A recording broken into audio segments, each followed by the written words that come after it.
Welcome to The Route to Revenue, two entrepreneurs sharing the path to curbside cash flow. I'm Ben. And I'm Mike. We're both founders of two successful recurring revenue businesses in the home services industry. And we've built our companies from startup to profitable and scalable operations. This is the show for entrepreneurs serious about building sustainable home service businesses. Whether you're starting out, scaling up, or ready to move beyond trading time for money, we share proven strategies for creating predictable monthly revenue streams. And while our expertise comes from the bin cleaning industry, the systems and principles we discuss work for any recurring revenue home service.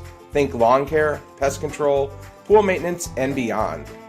Each episode, we break down real-world strategies for customer acquisition, retention, operational efficiency, and building systems that generate consistent income while you step back from daily operations. Are you ready to transform your home service businesses from a demanding job into a profitable asset? This is The Route to Revenue. Hello, everyone, and welcome back to The Route to Revenue. I'm Ben Magee with Green Can Cleaner, and I'm with Mike Walker from Spiffybin. How are you, Mike? Hey, Ben, I'm doing great. How about yourself? I'm doing well. Awesome. Well, I am happy and proud to be able to take this opportunity to introduce you to our guest today. It's a real special episode. We've got John Conway. He's here with Sparkling Bins. And Spiffy Bins is you, Mike. Yeah, there's a little problem there. And he's with Sparkling Bins, where both Ben and myself got our rigs from. And super happy to have you on the show, John. Yeah, welcome, John. Mike and Ben, thanks so much for having me. It's my pleasure, my honor. Thank you. Awesome. Yeah, well, welcome. So maybe you can Mike, give us, for those that don't know, a quick rundown about yourself, your business, where you operate, all that kind of background info. Sure, Mike. Yeah.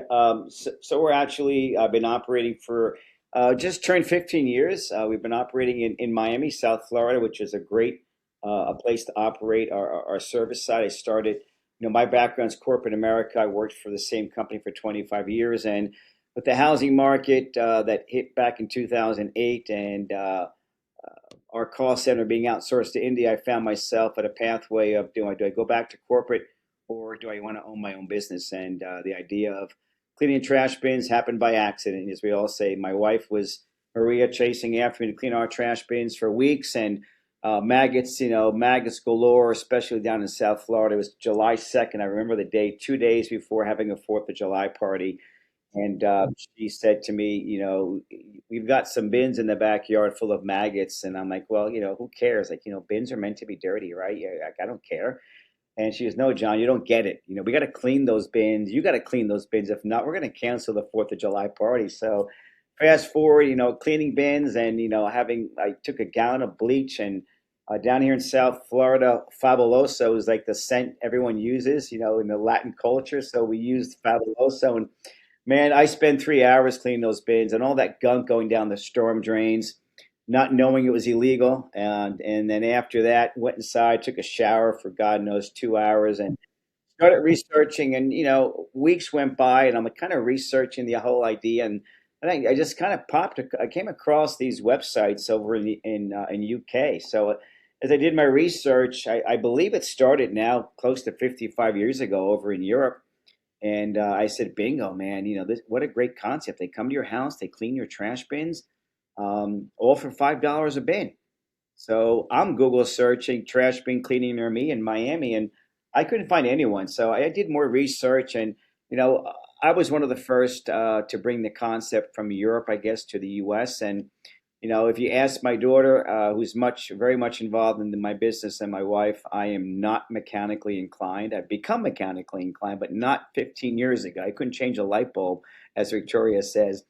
And I found a welder, and I bought a truck, and a month later, we're out starting cleaning bins. So that's how I got started, and made all the mistakes you can possibly make your first year, as we all know, right? So that's how I got started in the bin cleaning business, and the manufacturing side kind of happened by accident. Awesome. Thanks, John. So you operate in Miami, like you said, South Florida. What's that market like? Are there any unique challenges or opportunities compared to other regions? And I feel like I'm lucky because I get to ask you this question because you actually get to see what the whole United States looks like as a manufacturer. Yeah, I mean, Ben, I believe that if you look at Florida in general, I think it's probably the best place to run a trash bin cleaning industry. Obviously, it's warm 12 months of the year, except for a couple of posts you saw. It got down to 46 degrees. It was 48 this morning. My guys are still wearing winter jackets and parkas and scarves and all that. We're But Florida, filming this on the 20th of January for those that hear it later on. yeah, And so we woke up to 48 this morning, but obviously, we get these cold fronts. But I think Florida overall, if you take a look at some of the larger bin washing companies, Jacksonville, we have Brian Flinchman. He's got 7 or 8 trucks in Jacksonville and Orlando, and you got Clean Can, Steve Button. There's just a lot of operators, and it seems that to me, Florida is the best place to run a business. The challenge that I run into being in Miami, I kind of go back to my days in Jersey. I was born and raised in New Jersey. Um, North Jersey, and about 25 years ago, the cost of living became so expensive because you were so closer to Manhattan. Everyone started moving down south to South Jersey. Same thing happened here 3 years ago in Miami. The cost of living in Miami was through the roof. And guess what? Everyone started moving down to Homestead. Homestead 20 years ago was all farmland, and now you've got over 80,000 homes and farms and homesteads. So we basically saw the trend. We're losing clients in Miami down to Homestead, only 20 miles south of here, right before the Keys. And that became our really sweet spot for the last 2 years. So for 2 years, we had some, our growth was pretty stagnant, maybe 5-10% growth. But moving into Homestead, and it's important to understand where your clients are moving to or where the opportunities come, right? So we, obviously through MSA, which we use MSA for a while, now we're using a different software, but that was really helpful in telling us where our clients are, which areas were opportunities for us. So we put a truck in Homestead, and that's been our fastest growing area in the Miami-Dade County region. Wow. How many clients are you guys up to now at this point? And We and have what type of a growth was it? Was it really slow in the beginning? Was it just a constant up? Did you have ups and downs? no, like my first 2 years, I can't tell you how many times I'd come home and I'd tell my wife, I'm ready to pull, I'm ready to throw the towel in. I think we all go through the same thing right now. I think there's a lot more awareness, Mike and Ben, today in terms of, these different forms, and people really say, listen, this is going to be 2 years before you could even break even. Expect that long. I had no idea. I had no one to bounce things off of. So my first 2 years, I had pretty much no growth at all. It was a learning experience. Then I started growing. I was growing in my good years, 30-35%. So right now we're hovering at about 11,000 residential reoccurring clients Oh, that we're that's great. servicing. I can say that the last 2 years with Homestead really has been a big boost to our growth. good for you. Yeah, that's That's awesome. fantastic. Yeah. So I'd like to jump into kind of the manufacturing perspective on this. Obviously you bring a wealth of knowledge for the can cleaning industry as a whole, but I think that your unique perspective is as a manufacturer. So what are the biggest design challenges in building can cleaning equipment? Yeah, I mean, I don't know that I have a lot of challenges, and I can tell you that I get a lot of feedback from people like you, Mike, Ben, a lot of people in the industry. You know, the one thing I'm really big on is I still jump in a truck with my drivers. I try to get out there at least once every other month, once a month when I can, and just to understand how things are going, what's working for them. I get feedback from them. I give them some pointers. I learned a lot about that. So certainly, as a manufacturer, the challenges that we have really are that just keeping up with the volume, but like it really helps us in terms of getting client feedback as well. A lot of these Facebook groups that we've created, I can't tell you how much feedback we've gotten from clients in terms of being able to make changes and make things more efficient for us. Excellent. That works, yeah. And obviously some of the most common operators are well, some of the bigger operators are using your equipment. How are you avoiding avoiding maintenance issues with them? Have you devised plans or have you devised systems, and what do you see as the largest challenge, I guess, to an operator? I mean, I can tell you that to me, it's real basic, right?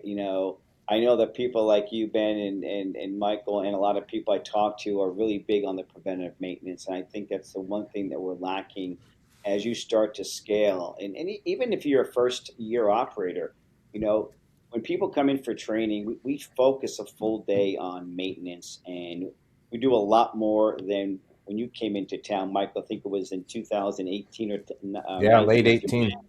Hmm. I still remember that day you came down here and spent a day. But today we really spend more time on focusing on preventative maintenance. I think the biggest challenge we have is that a lot of people wait until things break and then they're down, right? And they're screaming they need help, they need help. So we really are trying to focus with all these Facebook groups we have. We have one that's dedicated just for the maintenance and troubleshooting. And I see you on there a lot, Mike, and a lot of other people. I think that's a great forum for people to learn. If something goes wrong, they use a search bar and find out what the solution is. So we really try to emphasize preventative maintenance. Make sure that you're cleaning your spinning heads. Don't wait for the spinning heads to stop spinning. Grease your Perkins lifter, change out the actuator before that actuator, is not working anymore. Hmm. So obviously try to catch it before it becomes a down issue. For sure, yeah, Yeah. for sure. Yeah. Um, Yeah, that makes sense. So, how's the feedback from running your own route influence the equipment you manufacture? You said that you get in a truck with the guys, once a month or every other month. Does that help you? And also, real quick too, I would like to add to that question, if you don't mind. The evolution too would be nice to hear. Where you started.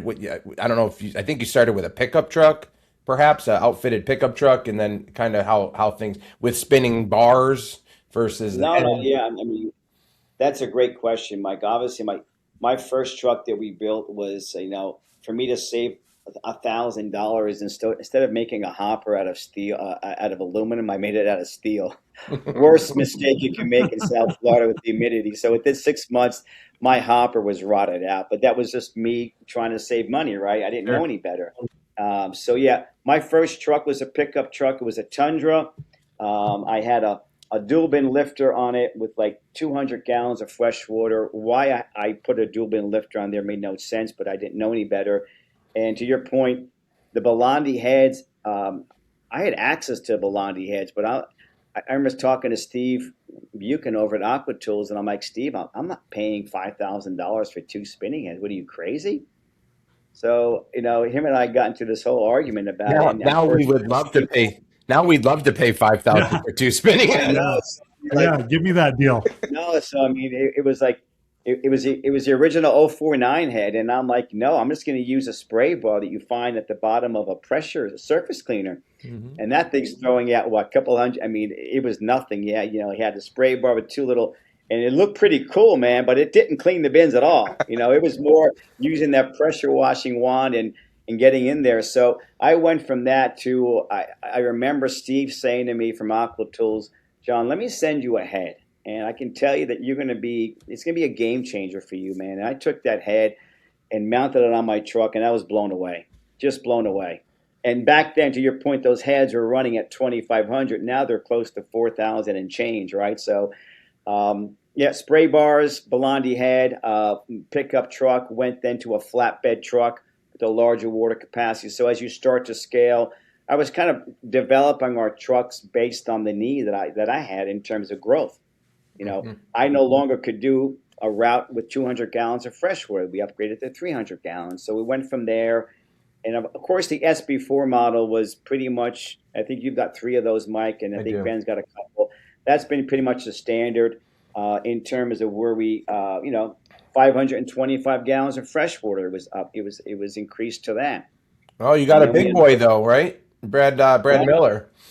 oh, yeah. So, well, I'll get to Brad in a second. And Oh, then from sorry. there, we actually went to our PTO truck, which is, I've got all my trucks. They're all PTO. I love them. You can clean two bins at the same time, and then we upgraded to 625 gallons of fresh water. So now we're running our standard SB4 trucks come with 525 gas model trucks, and then the PTO trucks we have 625. But to your point, yeah, I've got some. I think Brad's got 3 or 4 trucks that have 1,250 gallons of fresh water. Now, his model is very different. All he does is One one-time time. Yeah. cleanings, Yep. and that's all he does. He takes on no recurring monthly clients. It's all one, and he operates for 9 months of the year, and he does pretty well. He does Mhm. pretty well as far as revenue is concerned. Interesting. Yeah, that's an interesting thought process. Um, yeah. So, I mean, obviously, the other question that leads us to is what innovations are you most excited about? I can tell you, That you can Ben talk and about. no, no, yeah. I Yeah, mean, that you can obviously, talk about. I've got some things that I'm not ready to talk about, but certainly, I think the biggest innovation, or not innovation, but the biggest change that we came out with was in 2018. We came out with our SB5 model, which is the 2-in-1 commercial dumpster, and obviously that truck's not for everyone. I can't tell you how many clients call into our sales team saying that they want an SB5, and we say, no, you don't. You don't Right, want an SB5. right. The amount of people that have been successful with that unit as a first unit is basically maybe less than 5%. So, but obviously, I've got clients like CMAX over in Southern Cal. They've got 3 trucks at a waste hauler's yard 7 days a week, and they're making a killing. So the truck isn't for everyone, but being able to have a truck that can do pick up 2, 4, 6, 8, up to 10-yard dumpsters was a nice thing to do. That was in 2018. And then in 2019, we unveiled our SB4 PTO truck. So those are the two I think that really defined us as being different, a lot different than others out there. And I think the last one was a side loader. Hmm.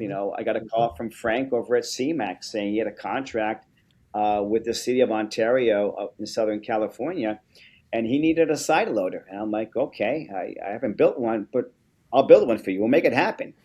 And we basically took the same lifter that's on the side of a garbage truck, and we just mounted it on the side of a truck.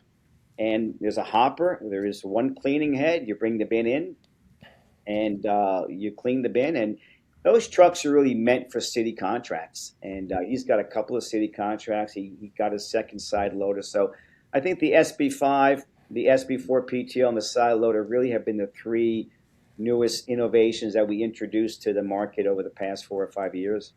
That's awesome. Yeah, So, that is. so obviously we've got a lot of listeners that are operators themselves. Not everybody's in the bin washing business, but some are in, lawn care and pool maintenance and different things like that. I imagine, I'm assuming you travel around periodically. South Florida's great, but sometimes it's probably too hot to be there all summer. Do you ever go to other operators and see setups that makes you think, boy, that's a great design, that's a great solution. I should do something like that, or whatnot. Does that ever get your juices flowing? Yes, absolutely, Mike. I actually try to go out and visit at least 1 or 2 clients a year. Over the last, I can tell you that probably the 3 most impactful visits for me was I went out to visit Germ Bust My Bins in Myrtle Beach about 4 or 5 years. I think it was about 5 years ago. And of course, I love to play golf, and so does John Michael. So we went out and played some golf, and he took me to his facility. And here I am with my trucks and my drivers, basically spending 45 minutes a day putting a garden hose to my tank to fill up the water. Right, so that was increasing our payroll. Of course, my wife was saying you got to reduce the overtime, and I just happened to go out, and John said, let's spend some time at my shop. I want to show you something I did recently. And I walked in there, and he had basically a fast fill tank, which I think, Mike, you have as well. I do, yeah, So yeah. he puts his water through a water softener into a fast fill tank, and then basically he pumps the water into his tanks within 5 or 6 minutes. So the first thing I did was come back to Miami and Doral, and we basically implemented the same system. It's a water softener. You put the water through a water softener, it goes into a holding tank. and then our trucks pull up and we're pumping in 100 gallons of water per minute. So I can tell you that it really, number one, the water softener does wonders on your Belandi heads, right? The nice soft water versus the hard water. So that was a game changer for us because the maintenance on our wear and tear items, man, just diminished. I mean, Nice. we have a lot of limestone here in our water, so our water is kind of on the hard side, but that water softener was a game changer. And plus that fast fill tank really, it was taking us, I guess I said to you before, each driver 45 minutes waiting for the tank to fill up. Sure. And there was a line waiting for people to fill up the truck. So yeah, that was nice. And also, of course, I talk a lot about Jason Proctor. He was the one that said to me, and it's ironic because I own a pressure washing company and I have all the parts that I need to for my trucks. And it just, you get caught up in the weeds sometimes. And, you go to Proctor's area and he's got a shelf of everything you could imagine. I think he even has a transmission for his Isuzu. He's got 3 spare trucks or 2 or 3 spare trucks. Yeah, he's got everything there. So, and by the way, to your point, Mike, he had a spare truck too. So the first thing I did was that I went out and I had one of my older trucks that I was ready to sell off, and we just, we still have it today. We keep it. We may use it 5 times a year, but he was the one that really kind of just opened up my eyes that, John, you've got all these trucks. You need to have backup parts, and how critical it is when you grow your fleet. You got to have spare pumps, spare actuators, spare Belandi heads. So I quickly introduced that into our inventory and our shop setup for our sparkling bins trucks. I think all of us operators would die to have a pressure washing shop as our business in the next building over. You need a swivel? No problem. Run next door and grab it. So yeah. The problem is I don't think the pressure washing company. It was more so strategic because of the fact that I was buying all of my equipment from a small pressure washing shop down the street, and I said, let me just buy them out and just buy directly from the manufacturer. So nice. That was my intent to get in there. And to this day, obviously to your point, I'm very lucky. We have everything from swivels to O-rings, anything you can possibly need. Sure. We have now, but we do have it's a very well organized shelving process where we have parts for every single truck that we need in our shop when something is wrong. Even a heater. If a heater goes bad, I'm not going to waste time. We take the heater out, put a new heater in, and you're off and running. We'll fix the heater. That becomes our backup heater. And your best asset would be Dave Sanchez, right? David Sanchez. He's invaluable. I know in the early years I called him and he would set me in the right path, and sure enough it would be solved shortly thereafter. So having the people around you has been, I'm sure, integral in your growth. No, listen, I mean, I am super lucky having David with me since 2017, and we recently went through a restructure in terms of we actually had our office space, Ben, where you and Mike came back in the day when you picked up your truck and your trailer up in Doral.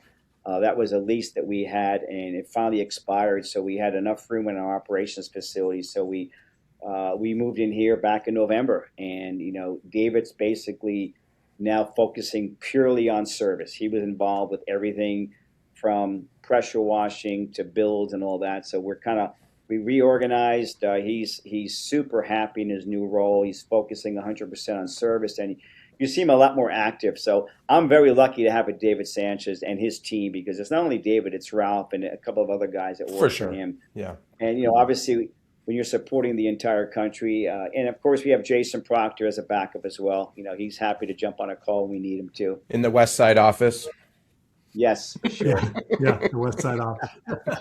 It's a short walk. Yeah. The only problem I have with that is that some clients have complained that when they talk to Jason, you hear all these roosters in the background crowing. Yeah. I know when I talk to him, I feel like everything. Oh, go ahead, Ben. Sorry. Every time I'm on the phone with him, I kept hearing roosters, and I was like, is he at his house or what's going on? And then I actually went to his shop a couple of months ago, and he takes me out back to show me an SB5 that he's got sitting there, and there's chickens everywhere. I'm like, are you kidding me? Just crazy. Yeah. That's awesome. Yeah, I know most of the things he says goes over my head too.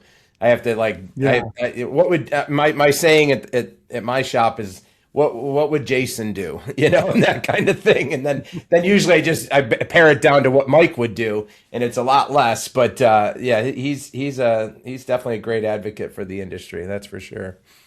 But That he Jason is, is yeah. one that I probably speak to. It's amazing because 7 o'clock my time is what 4 o'clock sometimes, and I will text Jason and he calls me at 7 o'clock in the morning, and it's 10 o'clock at night, and I'm ready to go to bed, and he's calling me, and my wife's saying, "Man, it's like you're having a second wife." So I talk to Jason in the morning, first call, and then before I go to bed, I call him, and I think at times he forgets that I'm 3 hours ahead of him. He doesn't forget. No, he just doesn't care. He's paying you back for that 4 o'clock call. Yeah. Oh gosh. Yeah. Great. Well, so obviously, we've talked about the past, current. Where do you see the cleaning equipment and technology heading in the next 5 years? Is there anything you can talk about in Yeah, that we in have. that avenue? Yes, we've been working on the truck that we're actually working with a company called Dynaset. They're located. Their headquarters is in Alabama, and we're actually working on it's kind of introducing AI into your truck operation, but it's not really AI. What's cool about it is that it's going to, and it's working. We probably need another 6 to 8 months to really fine tune it. But what it's going to be is basic. And this truck is not meant for everyone. It's going to be a truck that's going to bring more automation, right? So when you have two cans that you're at someone's house, the driver still has to bring the lifter down. Once the lifter's down, you put the bins in, you're going to clean the outside of the bins, and that's it. You press a button, it's going to grab the bins, bring the bins back into the wash bay, to the hopper, and then automatically the spinning head. So if you're doing maintenance cans, you want to set the timer for 10 seconds, 15 seconds. It's going to automatically open up the valve, start cleaning the bins. After 10 seconds, it'll stop. It'll spray an odor neutralizer. We're also going to introduce, for those that want to, a drying system. So it's going to be able to dry the bins from inside the hopper and then spray an odor neutralizer and then bring it on down to the ground. There'll be a proximity sensor in the event that someone's walking by. You don't want that lifter hitting someone. So it's going to recognize that. It's going to come down to the ground, open up the grabber arms, and you're done. So that's all with one push of a button. So that's what we're looking at. We're super excited about it. These Dynaset pumps are going to replace our normal TSF pumps. So there's a lot you can do with these Dynaset pumps. So that's going to be what I see the truck of the future. Oh, that's That's fantastic. awesome. Yeah. And I'm then loving the new pressure washer skid, the vertical skid. I just love that yeah, concept. so we So actually so what kind of prompted that real quick, Ben, is that we were getting all these Magnum skids, and I think Mike, you've got a couple of Magnum skids, and Ben Hmm. too on your first yeah. rigs. And what happened was that Pressure Pro got hit with a tornado about a year and a half ago, and their facility was wiped out clean. Like Wow. we couldn't do anything. So we started sourcing from BE, and I can tell you that we have found that things happen for a reason. I feel bad for what happened to Pressure Pro, but that prompted us to. We couldn't get magnums, and I'm sitting back saying, and I'm seeing all these posts on these Facebook groups about issues with generators and troubleshooting and all that. So I just basically what we started doing is basically going with a 12-volt heater, no more, generators, and basically a Honda engine, and yeah, it's just plug and play. It's so much simpler and troubleshooting. And space savings, right? I mean, could you not, in essence, have two of those systems on the truck at the same time and Oh kind of yeah, run? I mean, especially on a truck. I mean, I would think, Mike. I mean, obviously, I think Ben, with your first trailer, that how tight that was, right? I'm Yep. sure having to change a battery, you had to probably get on a No, it was brutal. got It was just brutal. a ladder and get someone drop it down below, right? But Yeah. obviously on a trailer, it's much easier to work. Mike, to answer your question, it's much easier. You could put two Honda engines on there if you wanted to. So, as a Hmm. matter of fact, we're in the process of building 5 skids for Proctor. He's going to get rid of all of his Magnums, and we're shipping him 5 skids with heaters. So, I think that's the way of the future. It just makes it easier. It's just and it's also lighter too. Yeah. John, as you know, that last truck that I picked up from you, we did that where we have the 12 volt and we have, a dedicated just, we use a Kohler motor actually and a pump, and it is so much better to work on and to operate than those Magnum skids. I mean, it's night and day. It really is. So good job. So what do you think separates the operators that succeed from those that struggle? What have you observed? And I'm going to add a little bit to this question, because one of my pet peeves in this industry, and obviously absolutely no offense to you in any way, shape, or form, I think that, manufacturers and software providers, and when people are getting into this industry, it's tough to find the straight scoop. I mean, I see all the time rigs for sale on Facebook groups, and everybody, when somebody says, "Why are you selling it?" which I hate the question. I think it's just a stupid question. But I also hate to see the answer, "Oh, you're on a classified page." Well, no, people are going out of business that have invested their life savings. And so, what separates those from succeed and those that struggle? And, how does someone go about do the research and get the straight scoop on the industry? Ben, I mean, that's a great question. And, that's one that's near and dear to my heart, because one of the things that, to your point, yeah, it's a classified page, but there's a lot of stuff going on for sale daily, sometimes 4 times a day. So, yeah, it's a classified, but it sends a message. Guess what? There's a deeper problem, right? There's a deeper problem. And I can tell you that we try to be as transparent as possible. And I can tell you that my entire sales team that's led by my daughter, Victoria, we are not going to, if we feel that it's not the right fit for the industry and for the client, we walk away from the deal. I can tell you that we probably walk away from 15, 20 deals a year, because the last thing I want to see is my truck and trailer up for sale on the classifieds page within 6 months. Gotta be a little painful to see, no? Well, listen, I mean, I've had clients that called me basically saying, "Man, John, my credit has been destroyed." Like those things, my background in corporate America is customer service, and I can't tell you how much that impacts me. Like other people, okay, it impacts me because I know that I met with that person, we established a relationship, and we try to set expectations. And I can tell you that if we have people that are sitting there telling you, well, we'll ask questions about, what's your working capital? What's your plan? Is this a part-time rig, a gig, or is it a full-time rig? If it's a part-time rig, expect it to grow, part-time. It's not going to grow.